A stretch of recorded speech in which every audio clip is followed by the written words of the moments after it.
What's going on, guys? It's Nick here, back with another video. Today we're going over 5 running backs that you need to be drafting this season. And first up, we have Bijan Robinson. Robinson is the running back 2 on all platforms and my rankings, but he comes off the board in that general pick 5 through 9 range, kind of depending on the format. And as many of you know, I did a series about a week ago where we walked through the draft from different picks, right? We tested out early, middle, later first round pick. We tested out robust RB, hero RB, RB0, all the different builds you could do under these spots. And we also combined that with the results of that really big draft strategy study I did over this offseason, looking at over 1 million teams over the last few years to see what championship teams have been doing in terms of draft strategy. So we combined all of that, and the biggest takeaway of all of this was you don't want to overload your team with running backs early. Teams that draft too many running backs early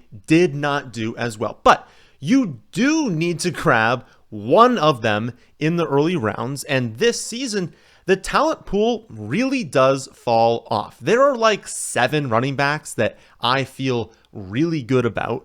2 of them that I feel pretty strong about in these early rounds. And after that, you're basically at the mid-range. You're at that quote-unquote dead zone range of, well, we think they're going to be good, but we're not completely sold. So there's like 9, and you could really shorten that list to that first 7 that we feel strongly about. You probably want to be attacking this range in draft. So when we're sitting there in round 1 and we see all of these incredible wide receivers, very, very talented players in great situations, we do need to remember that running back value is going to dry up much faster than it will at the wide receiver position, because there will still be amazing wide receivers that we love available in rounds 2, 3, 4, 5, 6, 7, and on. Not the case as much for running back. So why does Bijan make the list other than the fact that we want to be attacking running back early on? Last season, the Falcons ranked 26th in scoring. Tyler Algier was given 186 carries, and Bijan was criminally given only 29% of the team's red zone carries, only 18% of their carries from inside the 5-yard line. Arthur Smith was doing his absolute best last season to lose games, and yet the Falcons still managed to pull off 7 wins. Honestly, given that he was the head coach, I guess 7 wins is honestly a win for the team. But Bijan was still able to gain 1,463 yards, 8 touchdowns, along with 58 receptions. Like, he had a disappointing year, right? Because the expectations were extraordinarily high for him. But when you do look at the end of season numbers, it's difficult to say someone who had 1,500 yards, 8 touchdowns, 58 receptions as a rookie had a bad season. Again, I understand disappointing from what we set expectations for. And if he did that, picking him in the mid-first round, you would be disappointed again. But this season, the Falcons get such a massive upgrade just across the board, right? Everything is just better for the Falcons this season. Cousins is finally going to provide like competent quarterback play, not only increasing their touchdown ceiling, but also just the amount of time that they're in a positive game script, which we know is incredibly important for high-end fantasy production. It's difficult, not impossible, but difficult for running backs to post big-time fantasy numbers when the team's not scoring touchdowns, when they're not winning, when they're not on the field because they're not winning and the other team can kill the clock, and, you know, they go 3 and out every drive. Kind of difficult to rack up a lot of yards in that scenario. So when you have a more stable quarterback, someone who has proven they can win and also support high-end fantasy numbers, that's phenomenal, right? Because you were coming from absolute trash. Then you have, you know, Raheem Morris's new staff. That's going to have a really big impact as well. It's clear from just listening to them talk that they're actually going to use their best players, not only just having them on the field, right? Because there were a ton of plays last season where you look at the field and you're like, why are they in like a 2 tight end set with no Kyle Pitts and also no Bijan Robinson? Like, you just look at the field and you're like, how on earth could you be a head coach in the National Football League and allow something like this to happen all the time? Not randomly, all the time it would happen. The best players are going to be on the field, and they're going to design plays to get the ball to the best players that they have. And remember, in a disappointing rookie season, Bijan was 9th in scoring despite only 4 rushing touchdowns because Arthur Smith never let him play in the red zone. He was always bringing Algier onto the field for those red zone carries, which is ridiculous, right? Because Algier was not an efficient running back last season. I get it if Algier was going out there having like 5 yards a carry. He was at 3.7 yards per carry. Like Algier was bad last season, and Arthur Smith just decided he'd still go with him. That is all changing this season. It's been clear from the moment this new staff took over that they're all in on Bijan. They're going to make him a focal point of this offense. He does have 2,000 yard upside this season, and the touchdowns will increase now that they'll use him in the red zone. He's one of 3, we can extend it to 5, but probably 3 running backs that's even capable of 75 receptions as well. I mean, he was second last season in targets, right? The team only ranked 25th in pass attempts per game. He clearly commands targets, and the icing on the cake with all of this, the Falcons have by far the easiest schedule in the league this season. So we are going to see all of these positive things impact them each game, but now it's more likely that their overall game script will just be more positive as well. It's everything: easy opponents, winnable games, positive game script, more efficient, more plays, on the field more. Everything is better for a player that, is still just 22 years old, who we have no concerns with them scaling back his workload for. He is everything you would want in a running back. Take him with confidence in round 1, and then hammer the other 3 positions after that. Draft a ton of wide receivers, draft your quarterback, draft your tight end, and then go back to running back after that, knowing you have such a stud in Bijan locked up. If you miss out on Bijan in round 1, or maybe you want to go running back, and then wait a million years to draft your third. If you draft Bijan and then Derrick Henry in round 2, we're going to talk about here, literally, you could wait until I don't remember exactly what the study says, but I believe it's double-digit rounds. You could wait until round 10. You could draft 7 wide receivers, tight end, quarterback, and then you can kind of go back to the running back position because you've locked up 2 absolute studs. That is a completely viable strategy. On Underdog, it is also viable. You could draft these 2, wait, draft a third one, be aggressive and only draft 3, but you could also just draft 4 in general and then load out a ton of wide receivers. Taking 2 running backs early just opens up a lot of different builds. And again, I've said it a million times, Derrick Henry is probably the most mispriced running back, most mispriced player, I would say, in drafts right now. Have him ranked as running back 7, running back 9 on both Underdog and Fantasy Pros, but I can consistently get Derrick Henry as my most rostered running back. So this isn't me saying it's easy to do, but I'm not doing it. He is by far my most rostered running back on Underdog, consistently getting him in the late 3rd round. Typically he's there in the mid-2nd round in redraft. Also a great time and kind of correlates with Bijan. You can go Bijan and then you can go with Henry. Or if you missed out on Bijan, your next pick is kind of in that range where you can get Henry and then do the exact same thing. Take a ton of wide receivers, tight end, quarterback after that. But both of those, redraft, Underdog ADP, both of those are steals. And I think we're going to look back in week 5 of the season and just be laughing that he wasn't, a 1st round pick in all formats.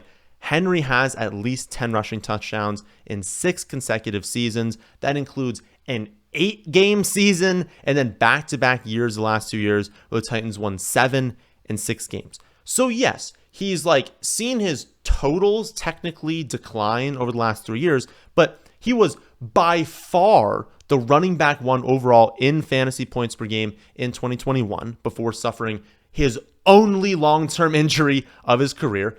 Bounces back the next 2 years, handles over 300 touches each season, scores a combined 25 rushing touchdowns on a team that ranked 24th and 28th in touchdowns per game, winning less than 40% of their games. Derrick Henry is the most game script dependent running back in NFL history.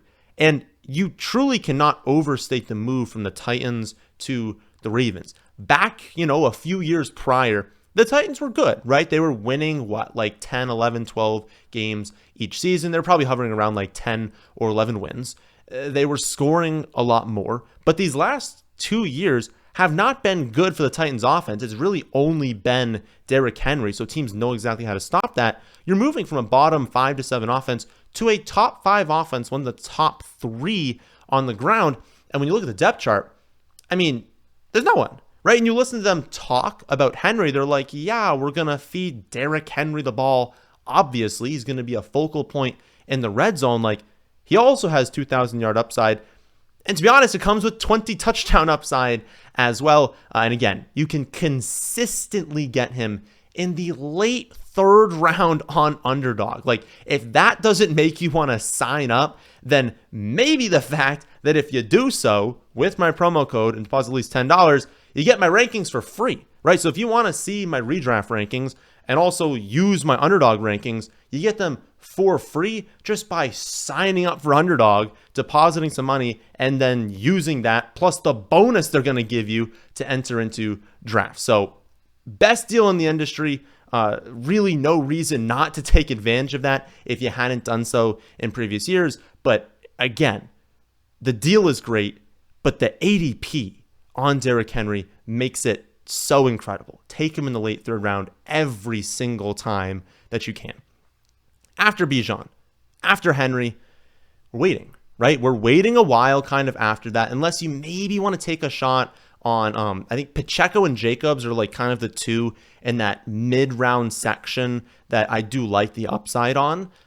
They have obviously lower floors than everyone else, but they come at an ADP discount. So I like those two as well. But for the most part, after you get past this range, again, top 7 to 9 running backs, attack wide receiver, attack tight end, get a nice tight end, get whoever you like between McBride, Andrews, Kincaid. You want to go with Laporta or Kelsey. I have no problems with whoever you want to go through at that range. Grab one of them. Grab an elite quarterback. Again, all these wide receivers. Then go back to running back, where I think Jonathon Brooks is that first one that I'm like, yes, this is someone I want to be all in on. Running back 22 on Underdog. Running back 32 on Fantasy Pros right now, and that's kind of what we would use to think about what redraft ADPs are going to be. Again, recording this, and it's going to go up on July 10th, I believe.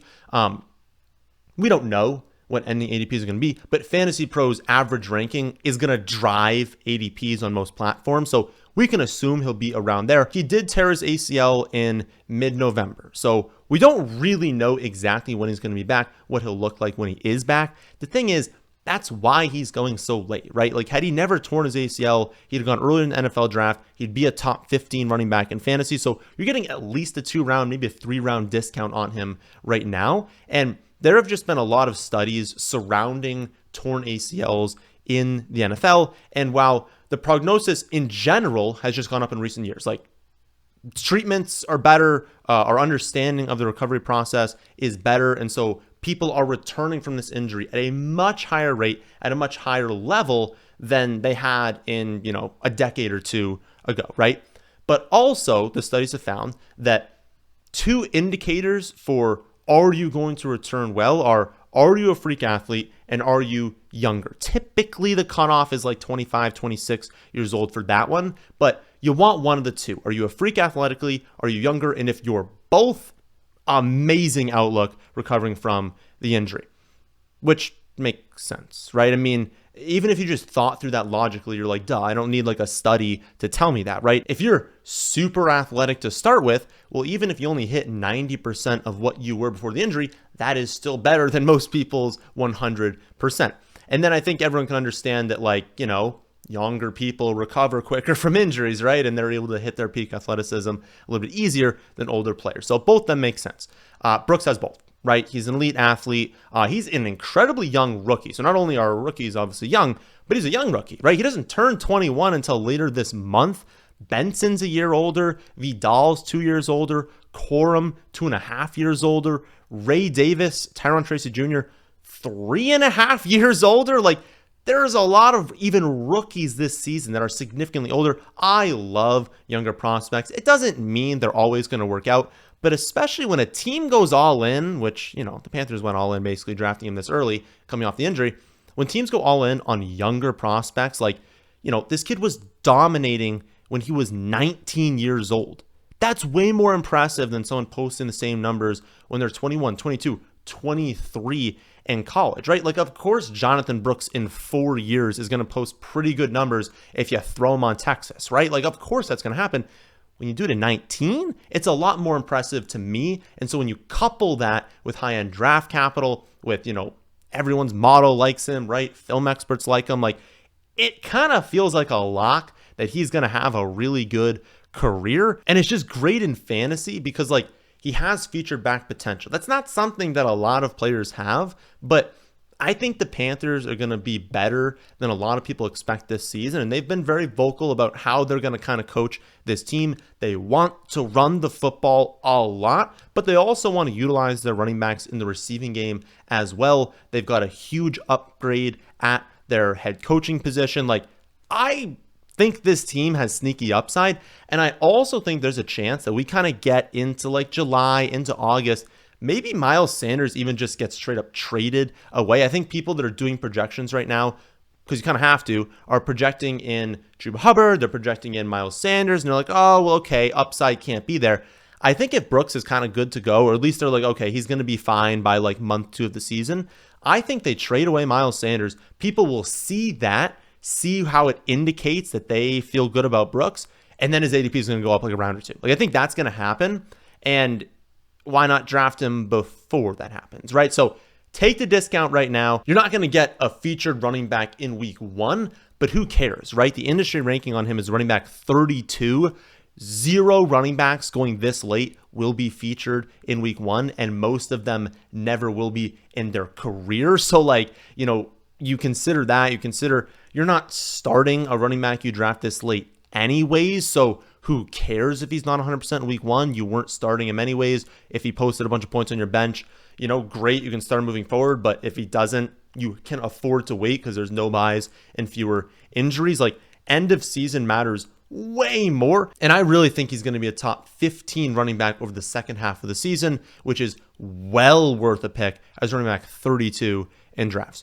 Moving a little bit later, I really like Tyjae Spears, running back 32 on Underdog, 34 on Fantasy Pros, my running back 31. Yes, they did sign Tony Pollard, but Spears was running back 35 last season when they had Derrick Henry. Like, who do you think is getting more touches? Derrick Henry or their new Tony Pollard? And are we really sure that Pollard is better than Spears? Like, I'm not. Spears commanded 3 more targets than Tony Pollard last season, despite Pollard playing 309 more snaps on a team that ranked first in pass attempts per game, not last, like the Titans did. Like, Pollard was awful at commanding targets last year, and there was just a ton of them to go around, and that's why he kind of racked up a lot. Like, he was just on the field on a team that threw it a ton, and even though he wasn't commanding any, he was just there when there were some dump-offs available for him. Spears actually commanded a significant target share despite a significantly worse situation. That is all I need to know when I'm thinking about who's going to be, the better pass catcher of the season, the one they want in those high leverage, high impact for fantasy situations. And that's important because the Titans are actually going to throw the ball a lot more this season. Also, the team's already said they're going to use these two interchangeably, so kind of like a 1B, 1B kind of situation. I mean, that's under the assumption that Pollard lives up to their expectations. He could be dust now. He could get injured. He could just not fit into their situation, their system, as well as they were intending. I think it's a coin flip. Who's going to be better between these two? But Spears goes 1 to 2 rounds later. And if you made me guess as to who's going to score more points, I would say the one that I would want more in fantasy, given the upside in the receiving game, is Tyjae Spears. Just given how bad Pollard looked last season, how he's changing teams, and how good my model thought Spears was, how good he played in year 1. Plus, Spears comes with that, baked in upside that Pollard ever got hurt. He's a top 10 running back. But you can get him as a low-end running back 3 in drafts. His ADP feels very close to his floor. That is always something you aim for. Final running back over today is probably the most controversial, but Nick Chubb is also going far too late in drafts, especially on Underdog. Like, Underdog, his ADP is one thing. I've seen him fall well past his ADP as well, but ADP of the running back 44. Fantasy Pros, it's more fair at 36. My running back 38 right now. But honestly, it wouldn't be that difficult to move him a little bit higher. I just don't want people drafting him on 100% of teams on Underdog. But like, we're at the point where Jerome Ford is going a round and a half earlier than Nick Chubb. That's ridiculous in my eyes. Now I get it. Like, the knee injury is brutal, right? I'm not going to discount how bad the knee injury was. And he's pretty unlikely to, he's 0% chance 100% in week 1. I would say unlikely to even play in week 1. But people are acting like it's a lock that he's going to miss like most of the season, or that he's going to be straight up like bad when he returns. I think people just underrate how valuable the later weeks of the season are, because honestly, ADPs, rankings, they're all driven by projections. So if everyone's projecting a player like Brooks or a player like Chubb to not play a ton early in the season, their projection drops, and so their ADP goes down, their ranking goes down. But the playoffs are all that actually matter. Like, yes, you have to make the playoffs, and that's not always easy to do, of course, but they're all that matter. And so whether it's redraft, whether it's best ball, you should be playing with the playoffs in mind. No one cares how many games your team won the regular season. The team that peaks late wins. So sure, shouldn't be drafting Nick Chubb where he used to go in round 2 or round 3, because he's not going to help you for the entire season. You do need those early mid-round picks to help you early in the year, because you got to make the playoffs still, right? But Chubb's being drafted after Gus Edwards, Chase Brown, Zeke, Jerome Ford, Austin Eckler, Zach Charbonnet, Kendre Miller, and Rico Dowdle. Like, among that group, you're putting together your starting lineup in week 1. Who are you starting? Maybe Gus and Ford in like an RB0 build, but aside from RB0, and aside from those two, probably none of them. So who cares if Chubb is limited or even inactive, right? You're not starting anyone this late anyways, and if he's inactive, you're going to open up a free roster spot if you have that IR spot, at a time when a ton of people break out early in the season are available on free agency. So I just think it's absolutely wild that, like, honestly, in a few days, if his ADP keeps dropping, Nick Chubb, okay, is going to be going after that whole list we talked about, but also Marshawn Lloyd, Ty Chandler. Ty Chandler has what, like 1.5 good games in his career. We haven't seen Lloyd yet, but we know he's still the backup to Josh Jacobs. Like, we're actually out here taking shots on backups before considering the fact that one of the most athletic humans we've ever seen might recover from an injury and be even like 85% of what he once was. Like, I don't know. If I'm in the later rounds, that's a bet I want to make, especially outside the top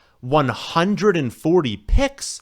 Yeah, give me Nick Chubb. Don't give me a backup who might never even get an opportunity. And then when they get an opportunity, we still don't even know how good they're going to be. We know how good Nick Chubb is. We know how good he's been in fantasy. Maybe it doesn't come till the second half, but the second half is way more valuable than the first half in fantasy. So if you agree with any of my takes today, check out my website, thefantasyfootballadvice.com. Sign up for your first Underdog account today as well. If you want my rankings for free, just got to use promo code FFA, deposit at least $10. And Underdog will also give you a deposit bonus on top of what you put in. There are some amazing values out there right now on Underdog. And again, you're going to get my rankings, both Underdog and Redraft, for free if you sign up with the promo code. That is an awesome deal. So if you watch this far, be sure to leave a like. While you're down there, make sure to hit the subscribe button as well. I'll be back tomorrow with another video. That's the end of this one, and thanks for watching.